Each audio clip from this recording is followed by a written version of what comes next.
डाउटनट। बच्चों, अब किसी भी सवाल में आप अटक गए हो या आपसे सवाल नहीं हो पा रहा है, बस आपको उस क्वेश्चन का फोटो लेना है, क्वेश्चन को क्रॉप करना है और 5 सेकंड के अंदर अंदर आपको उस क्वेश्चन का वीडियो सोल्यूशन मिल जाएगा। फिर चाहे आपका क्वेश्चन होमवर्क का हो, सीबीएसई का हो, यूपी, बिहार, महाराष्ट्र, राजस्थान, एमपी या फिर किसी और बोर्ड का हो, चाहे आईआईटी, जेईई, नीट्स या फिर 6ठी से 12वीं का सवाल हो, इन सब का जवाब मिलेगा आपको डाउटनट ऐप पर। या फिर कोई भी सब्जेक्ट हो, physics, chemistry, math, biology, science, आपके सभी सवालों के जवाब मिलेंगे आपको डाउटनट पर। साथ ही डाउटनट पर क्लास 9वीं से 12वीं के बच्चों के लिए चल रही है इंग्लिश और हिंदी मीडियम में लाइव क्लासेस, यानी अब पूरी पढ़ाई होगी डाउटनट ऐप पर। 3 करोड़ से ज्यादा बच्चे डाउटनट ऐप पर पढ़ाई कर रहे हैं, तो आप भी जाइए और डाउटनट ऐप इंस्टॉल करिए। नमस्कार दोस्तों, स्वागत है आप सभी लोगों का एक और नए वीडियो पर। आज के इस वीडियो में हम लोग अप्लाइड मैथमेटिक्स का नया टॉपिक स्टार्ट कर रहे हैं, जो कि है द्विपद प्रमेय यानी कि बायोनोमियल थ्योरम। इससे पहले हम लोगों ने समांतर श्रेणी और गुणोत्तर श्रेणी यानी कि एपीजीपी के इम्पोर्टेंट फॉर्मूले, क्वेश्चन सब कंप्लीट कर लिए थे। तो आज हमारा ये नया टॉपिक स्टार्ट होने वाला है। तो आज की इस वीडियो को आप लोग मिस मत करिएगा, वीडियो को एंड तक देखिएगा, क्योंकि ये जो सीरीज़ चलेगी दोस्तों, इसमें हम लोग आपके एग्ज़ाम के पॉइंट ऑफ व्यू से जो है सारे सिलेबस को कंप्लीट कराएंगे। इधर उधर का फालतू कुछ नहीं कराना हमें, जो भी एग्ज़ाम के पॉइंट ऑफ व्यू से इम्पोर्टेंट है सिर्फ हम लोग उस पर फोकस करने वाले हैं। तो सीरीज़ बहुत इंपॉर्टेंट होने वाली है आपके लिए और आपके आने वाले एग्ज़ाम के लिए, तो सीरीज़ को मिस मत करिएगा। तो चलिए आज की इस वीडियो को शुरू करते हैं। तो द्विपद प्रमेय जब हमारा टॉपिक स्टार्ट होता है तो सबसे पहले जो इम्पोर्टेंट चीज़ होती है, देखिए किसी भी टॉपिक को अगर हम लोग समझ लेंगे ना तो वो ज़्यादातर चीज़ें वहीं पे आसान हो जाती हैं। सबसे पहले समझ लेते हैं कि द्विपद व्यंजक यानी कि बाइनोमियल एक्सप्रेशन होते क्या हैं।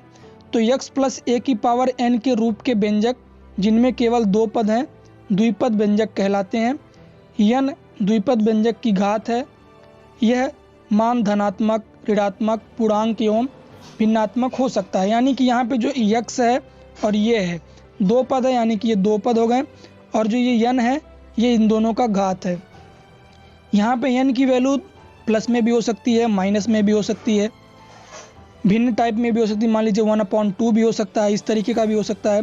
तो इस तरीके के अगर कोई भी क्वेश्चन होंगे तो आप समझ लेंगे कि वो बाइनोमियल थ्योरम के क्वेश्चन हैं। सबसे पहले अगर हम लोग जानें कि द्विपद प्रमेय, तो इस प्रमेय के अनुसार जब n धन पूर्णांक हो, यानी कि अगर n यहाँ पे पॉजिटिव हो, धन पूर्णांक हो, तो वहाँ पे क्या फॉर्मूला आप यूज़ करेंगे। देखिए कुछ चीज़ें होती हैं जिनको आप लोगों को याद करना पड़ेगा, 2 बार 4 बार पढ़ेंगे तो वो अपने आप रट जाएगा। तो x प्लस a की पावर n, सबसे पहला इम्पॉर्टेंट चीज़ ये है कि इसमें आप लोगों को पहला पद और दूसरा पद ध्यान में रखना है। जो यहाँ पे x है वो पहला पद है और जो यहाँ पे a है वो दूसरा पद है। कई बार क्वेश्चन में ही दोस्तों आपको a प्लस x दे देगा, तो ऐसे में बच्चे कन्फ्यूज हो जाते हैं और वो क्वेश्चन को ही गलत करके आ जाते हैं। वो इस वाले फॉर्मूले का यूज़ कर लेते हैं इस वाले फॉर्मूले में, और उनका क्वेश्चन जो है शुरुआत से ही गलत हो जाता है। तो ये चीज़ आपको ध्यान में रखना है। इस वाले क्वेश्चन में दोस्तों a यहाँ पे पहला पद होगा और x यहाँ पे दूसरा पद होगा, तो ये चीज़ आप लोग ध्यान में रखिएगा। तो चलिए देख लेते हैं फॉर्मूला क्या कह रहा है। x प्लस a की power n equal to nc0 into x की power n plus nc1 into x की power n minus 1 into a plus nc2 into x की power n minus 2 into a square. यानी कि जो यहाँ पे n की वैल्यू है c के सापेक्ष में उसको हमें बढ़ाना है, और जो ये x की वैल्यू है उसको घटाना है, और जो a की वैल्यू है उसको लाना है और बढ़ाना है। ये चीज़ ध्यान में रखिएगा। ये कहाँ तक चलेगा, जब तक क्या कि ये जो x की power n minus 1, n minus 2, n minus 3 चल रहा है, जब तक ये x की पावर n माइनस n ना हो जाए और x की पावर 0 ना हो जाए और इसकी वैल्यू 1 ना हो जाए। यानी कि यहाँ पे जब इंटू में 1 ना हो जाए, जब तक x की वैल्यू तब तक आपको लाना है, और ये तब तक आने पर ये क्या हो जाएगा, ये हो जाएगा nCn इंटू a की पावर n। तो ये चीज़ आप लोगों को ध्यान में रखनी है। तो ये फॉर्मूला है, इसको आप लोग स्क्रीनशॉट ले लीजिएगा और याद कर लीजिए, क्योंकि इस फॉर्मूले का बहुत ज़्यादा यूज़ होने वाला है आगे क्वेश्चन में भी। अब देखिए कुछ इंपॉर्टेंट चीज़ें और भी जिनको समझना बहुत ही ज़रूरी है। देखिए n धनात्मक जो पूर्णांक है उसमें कौन सी चीज़ें क्या होती है। तो मान लीजिए अगर उसमें क्वेश्चन में ये पूछ लिया कि पदों की संख्या बताइए, तो पदों की संख्या हमेशा घात से 1 अधिक होती है। तो ये हो गया आपके पदों की संख्या। मान लीजिए x की power sorry x plus A की पावर n में क्वेश्चन में पूछ लिया कि पदों की संख्या कितनी है, तो आप लोग सिंपल बता दीजिएगा कि पदों की संख्या n प्लस 1 है। मान लीजिए यहाँ पे n 5 है तो कह दीजिएगा 5 प्लस 1 इक्वल टू, इसमें जो पदों की संख्या है वो कितनी है, 6। तो इस तरीके से आप लोग बता देंगे। क्वेश्चन में पूछ लेता है एक एक नंबर में भी। फिर NC0, NC1, NC2 में NCN पदों के द्विपद गुणांक कहलाते हैं, यानी कि ये जो होते हैं, ये जो पद होते हैं उनके द्विपद गुणांक कहलाते हैं। पूछ लेता है क्वेश्चन में कि द्विपद गुणांक ज्ञात कीजिए, तो ये जो आप ज्ञात करेंगे ना NC0, वही जो है उसका द्विपद गुणांक कहलाएगा। अब यहाँ पे कुछ वैल्यू होती है, मान लीजिए NC0 की जो पहले से फिक्स वैल्यू होती है वो होती है 1, NC1 की जो फिक्स वैल्यू होती है वो होती है n। तो ये चीज़ भी आप लोग को याद करना, क्योंकि भाई कई बार क्वेश्चन में जो इनका यूजेस आ जाता है। NC2 को हम लोग लिख सकते हैं n-1/2 फैक्टोरियल। फैक्टोरियल का मतलब आप लोग समझते हैं, मान लीजिए 2 है तो 2 फैक्टोरियल के जगह हम लोग नंबर में चेंज करेंगे तो ये हो जाएगा 2 × 1, यानी कि इसकी वैल्यू तो 2 आएगी। लेकिन अगर हम लोग 3 फैक्टोरियल को अगर चेंज करेंगे तो 3 × 2 × 1, यानी कि इसकी वैल्यू कितनी आएगी, 6 आएगी। तो ये फैक्टोरियल होता है। इसी तरीके से NCR है, इसको याद कर लीजिएगा n फैक्टोरियल अपॉन में r फैक्टोरियल इंटू में n माइनस r का फैक्टोरियल। जब इसको तोड़ेंगे आप तो कुछ इस तरीके से बनेगा। और NCN की वैल्यू तो 1 होती है, ये भी ध्यान में रखिएगा। NC0, NC1 और NCN, इन तीनों की वैल्यू आप लोग याद कर लीजिएगा, इंपॉर्टेंट है, ठीक है। अब देखिए कि द्विपद गुणांकों के इन मानों को प्रयोग करने पर प्रसार को इस रूप में प्रयोग किया जा सकता है। मान लीजिए जो फॉर्मूला भी मैंने आपको ऊपर बताया, अगर आप इन सब चीज़ों को जो वैल्यू यहाँ पे दी गई है, अगर आप लोग इनको रख लेते हैं, जैसे मान लीजिए कि NC0 की जगह पे 1 रख लेते हैं, है ना, NCN की जगह पे 1 रख लेते हैं, NC1 की जगह पे n रख लेते हैं, और NC2 NC3 की जगह पे ये रख लेते हैं। जो यहाँ पे ये वाला फॉर्मूला था, इसको देखिए आप लोग, ये जो फॉर्मूला है, अगर इनकी जगह पे जो वैल्यू अभी हमने नीचे यहाँ पे चेकआउट करी है सारी चीज़ों को, अगर उनको रख लेते हैं तो हमारा जो फॉर्मूला बनेगा, एक तरीके से कह सकते हैं आप उसको भी याद कर सकते हो, इसको भी याद कर सकते हो। तो ये जो फॉर्मूला बनेगा x प्लस ए की पावर n वाला, ये बन जाएगा x की power n plus n into x की power n minus 1 into A plus n-1/2 factorial into x की power n-2a square plus dash plus A की पावर n।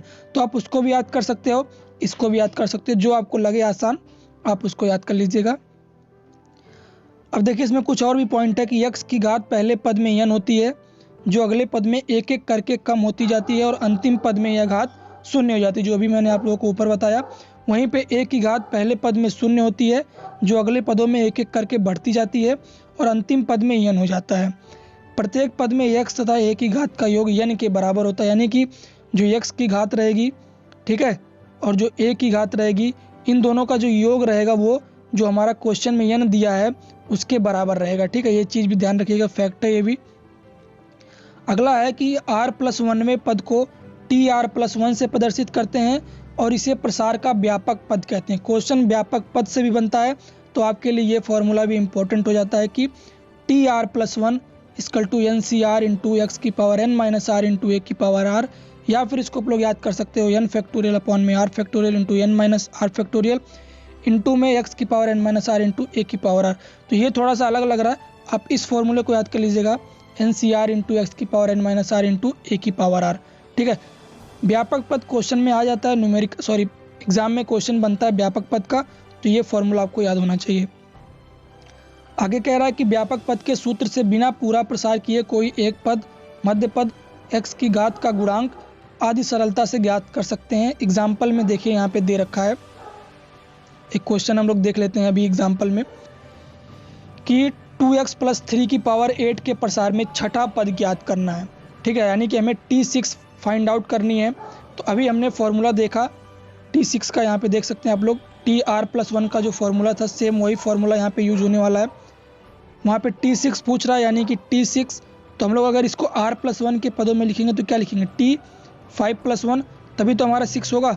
अब सिंपल, r की वैल्यू हमारे पास 5 है, ठीक है, और n क्या है हमारे पास 8, यहाँ पे देख सकते क्वेश्चन में ही दिया है ना n की वैल्यू, हाँ n की देखिए यहाँ पे n की वैल्यू कितनी है 8 है, x की वैल्यू कितनी है 2 है। देखिए यहाँ पे ध्यान में यही रखना है आप लोगों को, x की वैल्यू यहाँ पे कितनी है 2x, और a की वैल्यू यहाँ पे कितनी है 3, ठीक है। और n की वैल्यू कितनी है 8। अभी मैं आप लोगों को इसी क्वेश्चन में समझा दे रहा हूँ, सारी चीज़ें कंफर्म हो जाएंगी। छठा पद पूछ रहा है यानी कि T6 पूछ रहा है, तो इसको अगर हम लोग तोड़ेंगे फॉर्मूले के लिए तो T r+1 में तो 5+1 यानी कि r की वैल्यू कितनी है 5। सारी चीज़ें मिल गई। पहला पद x कितना है 2x है, दूसरा पद a कितना है 3 है, n कितना है 8 है, r कितना है 5 है। सिंपल, हमें T6 Tr+1 में NCr इंटू एक्स की power n minus R into A की पावर r, बस आपको यही याद ही करना है।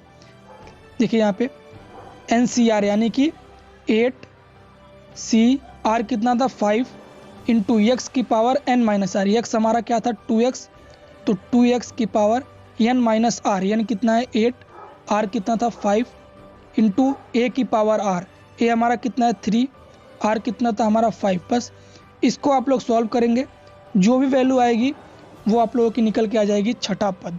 ठीक है, तो इस तरीके से आप लोग देख सकते हैं ये पूरा फॉर्मूला था, इसके बेसिस पे एक क्वेश्चन यहाँ पे दिया गया है।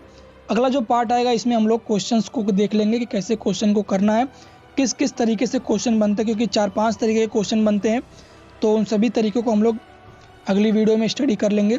आई होप आप सभी लोगों को ये वीडियो पसंद आई होगी। अगर आपको ये वीडियो पसंद आए तो इसे लाइक करिए, कमेंट करिए, शेयर करिए अपने सभी दोस्तों के साथ। चैनल पर पहली बार विजिट कर रहे हो तो सब्सक्राइब कर लेना।